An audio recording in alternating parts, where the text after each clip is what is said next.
Howdy, what's going on, guys? Not gonna post this one. I'll just post this one in the Discord. Um, as we saw today, I told you guys not to trade. There was a reason to that. I wasn't just saying that for no reason. Um, I'm just kind of seeing where we're at and giving my thoughts on it because I was uninterested. I didn't care about today at all for this exact reason. This is a classic reason why you skip PAL days. Just skip them completely. PALs is different than FOMC. Unless there's like a PAL and FOMC, which is rare. I haven't seen that happen yet. But the way we did this today, I fucking hate how we're going about our price action recently. But I like this quite a bit. Yeah, I like that. Like, I like this. Like, I really can't reason to why, we might actually start seeing some lows get taken, hopefully. And do not take my word for granted. I don't care. You do not have to take my bias as a all be end all. So that's why I'm not posting this, because I don't want people to get tripped up about what I think. But I like what we did. We inversed the 4-hour fair value gap. We closed here. This is a really nice indication as well. We just have every swing low. And then on the daily, I'm just targeting this. I would like to see this, come, and I want this to close somewhat down here. That'd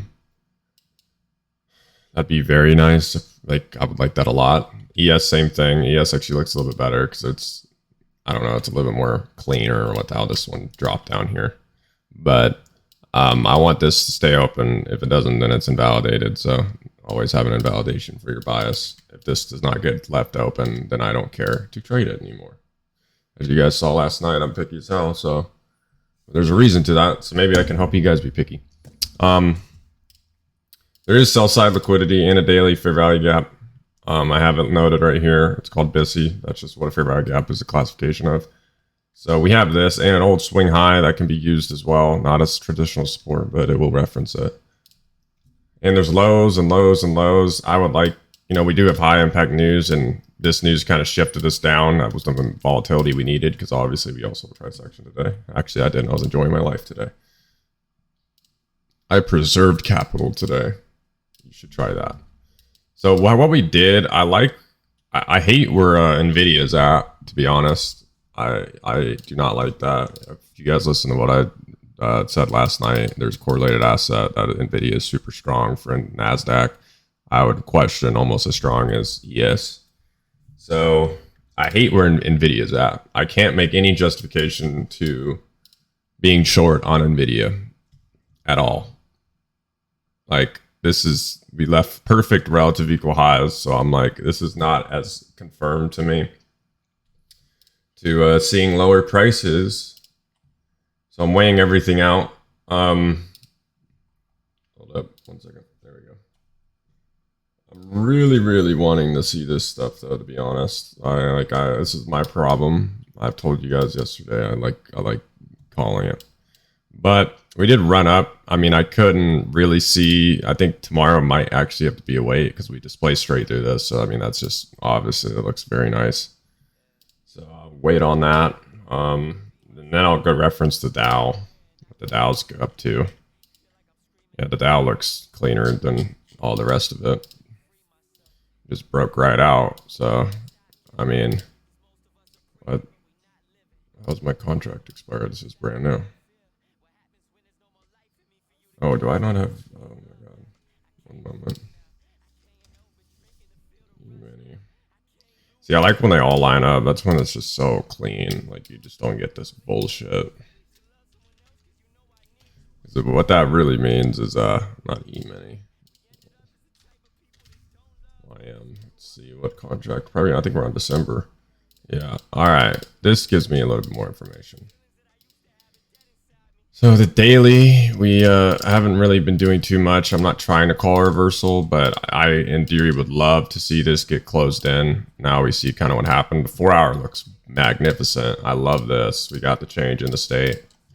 If we grade this wick, we closed at and below consequent. That is not the end all be all for this, but I'm wanting this to be an inversion. I would like to see it be inversion. Looking going into the hourly, I mean, this could in fact roll over because we're at all-time highs again. And we had SMT, so I'm like, all right. But if we look on the, like, today was not a bad day if you were pretty much open to everything, in my opinion. But these two are SMT'd here. Building narrative for you guys. This is confirmed too as well. And we got a huge displacement through this on the 1 hour. So I'm kind of trading intraday. I feel like our sides are probably going to be better picked this week. Just because we're above the weekly open. And Tuesday, it's kind of profiling out to me that either this is going to be a Thursday consolidation week or it's just going to be Tuesday high of the week. In my opinion. So it's kind of lining up with that. We have all of this just cluttered, and we have no sell side taken. We've taken buy side. We took this, which is, well, we displaced straight through it. If this becomes inversion, then I would be 100% looking for shorts. So this is not an end all, but if PM and night looks really nice, because I don't think anyone that's trading in London is going to have a bias at all today. If we do not, I would say if we end up getting all the way, you know, like if we wick into this, that's permissible, but only wick has to stay open in my opinion, or this is going to be invalidated for me. I do not want to see this. This has to close with a fair value gap. I don't want to see it just get traded to and fill this in back because that just is bullish. So a lot of things are determined over this Asia and London session. And it's conflicting, first of all. Even though I told you guys don't be calling reversals yesterday.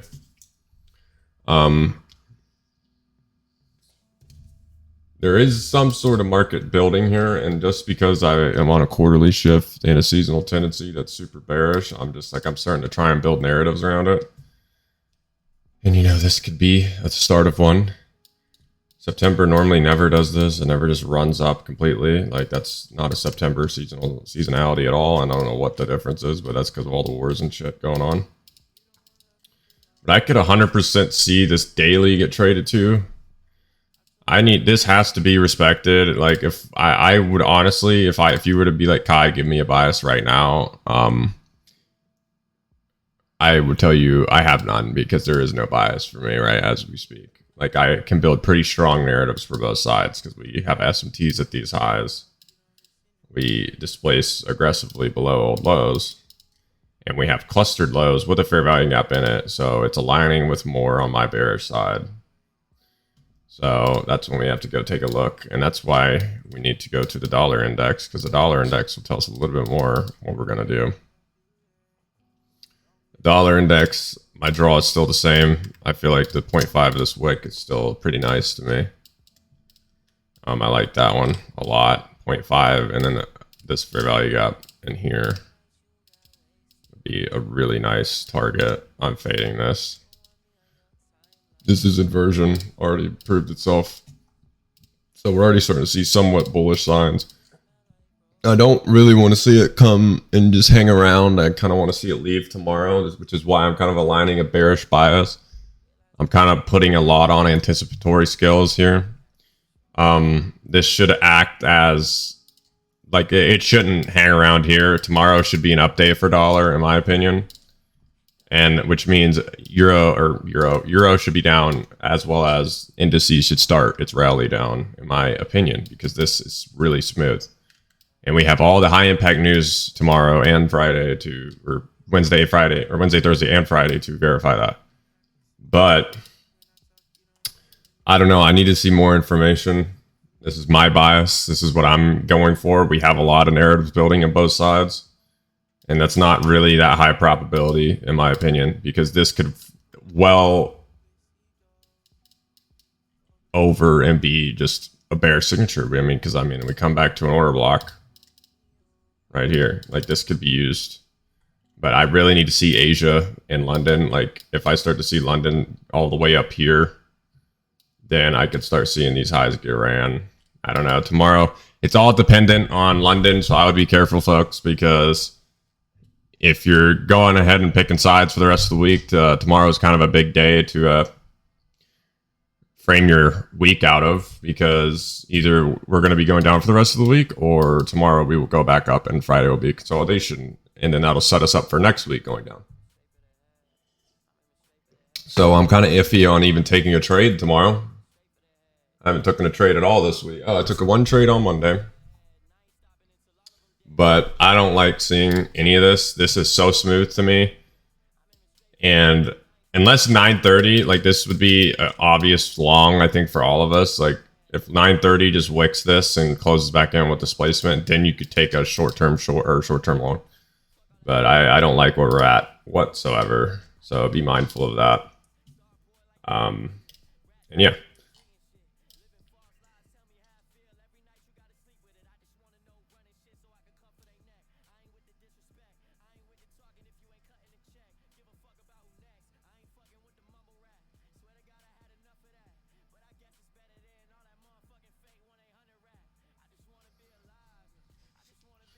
So I'm just watching price. Sorry, I kind of blanked out there. Just reading another one. But yeah, be mindful tomorrow to all of you folks. There's a lot of biases getting built, and I know some of you are really short-term 1-minute scalpers, and I think tomorrow might just be a really nice scalping day, to be honest. Like I think you'll get offered both sides of the market tomorrow pretty well. But this to me does not look like we want to leave at all. And I like that we came down here and closed. That's really nice to me. So, yeah.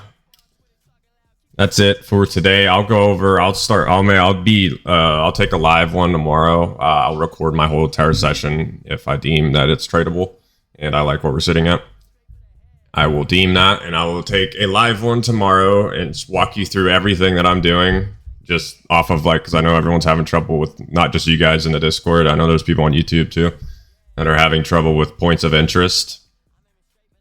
But a lot of things are going to reside on Wednesday. So, I mean, I'd be very mindful of that. I think tomorrow just might be a scalper day, if you want my true, honest opinion, because I am slightly bullish on dollar. Slightly. I just said, like, we did come up in here into this volume imbalance, but what's even better is a inefficiency in a premium. And we have all these highs as well. So I'm just like, all right, well, if we can use this to rally, I am not saying whatsoever I want to see dollar go all the way to its fucking high that it made 3 months ago. I am saying if we can at least trade above these down close candles, so right there, or like even on the hourly, because this is so smooth to me. This looks like it's going to get faded. Like all these highs tomorrow could come to fruition. I honestly feel like that, and I'm gonna anticipate that for you all. Isn't that crazy? He's predicting it. Ugh. And I could be wrong with this, but 9 times out of 10, I'm not. So I'll just keep that in mind. But even if we're bearish, I already still think these highs are going to come. So yeah, I would just already start using that, and it aligns with my narrative on dollar. We're not getting much movement. We're consolidating. This low needs to be taken out. And we can have it trade to 0.5, but I do not want a candle body closing in 0.5. Henceforth, no candles closing in 0.5 at all. Not on the daily. That is not very bullish to me. I don't fucking like that. So that would be my dollar index point. But we've closed above all these, and this is the change in the state as well on the daily. So we're building narrative on dollar. Because if we map out the change in the state on the daily, okay, cool deal. We hit our, we take, look, why is it not even, wait a minute. Why did we make relative equal lows? Whoa. Why does my dollar index look, okay. We're on a different dollar index, wrong one. So we do take this one right here. I'm sorry, I was on the wrong dollar index, but this looks like a classic, just, I'm already kind of anticipating this. This is kind of like how we did it on indices. Let me go and draw this back on here. I do not want to see the bodies close. This is fine if it closes where it is, which it did. We're at the upper quadrant. That's permissible to all you guys trading that. Again, my draw is low-hanging fruit on dollar, because if we can rally through this, then I will tell y'all to look for that and look for that. And then if we rally through all this, then we can talk about these and this, because there's a monthly gap up here that I've been wanting to target. But if we come and scroll back out, we've kind of just been in this little shit consolidation. So yeah, I do not want to see this fair value gap get traded to them. That's the point of that. But what would I be looking for? Well, this has to be respected as well. And I need to start seeing some movement here. So if we can get like at least like a 1 hour change. So here, that'd be very nice for me. That is dollar at least. Bitcoin I've been bearish on for a minute. I've been fading this whole move. I called it to you guys, literally sent a screenshot the other day. Yeah, look at that. Delivered, absolutely fucking beautiful. I don't know how clear you guys can get with that. We retest our breaker, take liquidity. This is the same setup represented in the dollar index, but reverse the roles. So, and I have experience with this shit because I did Bitcoin a very long time. But so dollar, so we're building narrative. This is the whole point about bias that no one gets. We're building narratives here. And honestly, if it was my thing, it's kind of confusing. Unless you know how to not trade with a bias, I probably would honestly stay out tomorrow. You don't need to trade every day to make money. How would you like winning every single time you trade, but you only take 2 trades a week? On average, people take 2 losses a week or 2 losses a week. You're mitigating your losses because you're trading when it's an environment where you know where it's going all the time. You're not hesitant. You're taking longs all the time. If you lose, you're getting back in. It's got a shitty, just bad entry. That's it. It's not you're wrong. You know you're right. I don't know why people are so bent out of shape about fucking having to trade every day, dude. You don't need to do this shit every day. You're not paid for your time in here. But that's dollar. I'm gonna go back to ES and pull up this chart. In Q, I want to see, like, it's not unpermissible for it to trade back into here. I would really, really, really love for it to wick this balance price range. Why is this balance price range? Well, we've offered it on both sides of the table. So this is really nice if we want to have an invalidation point. My invalidation point is trading more than 0.5. I don't want to see any of that get traded to. I want to see us only stay in this portion of it. We can wick. Yes, that is fine. We can wick in the fucking upper portion, but I don't care about wicks. We care about bodies. Wicks you can grade. Yes, you can grade wicks, but there is no SMT here either. So there's not really, like, other than a daily order block, which we're all the time bullish. So keep that in mind. But I am starting to build narratives for this bearish sense, and we also have a tiny little volume imbalance on the daily that is also going to be a draw on liquidity if we so confirm it tomorrow. So I will keep you guys posted with all of that. Probably going to note that with a line here, a little bit easier. All right, cool. But yeah, that's my little go down. I didn't take a trade today. Obviously, I told you guys I'm staying out of the markets today. So I can't really give you a trade recap. But we have this breakaway gap that is so unbullish to me. If we would have, like, let me give an example here. If we would have, like, if this candle would have, traded all the way down but closed up here and had a wick, like if this candle did this, that is signaling a little bit better to me because that's respecting this. I love this signature. I'd be very bullish, and we closed above midpoint, but we didn't. We closed above that. So we're building narrative for both sides right now. That's why I'm kind of like hesitant to share what I'm actually thinking, because this could roll over again. Because if we drop our fib here, we have an order block, and we're respecting it as we are right now. We are respecting it, and I told you guys to never submit to all-time highs, which I am telling all of you to do. But there is an unqualification for this. If we get above this at midnight, I am no longer keeping this bias at all. This is my just a little short-term thing. This thing has to be respected. Don't want to see it trade up here whatsoever because it's overlapping. So realistically, this is as far as it can go for me. Why is that a rejection block? Let me go ahead and put that there. Yeah, there we go.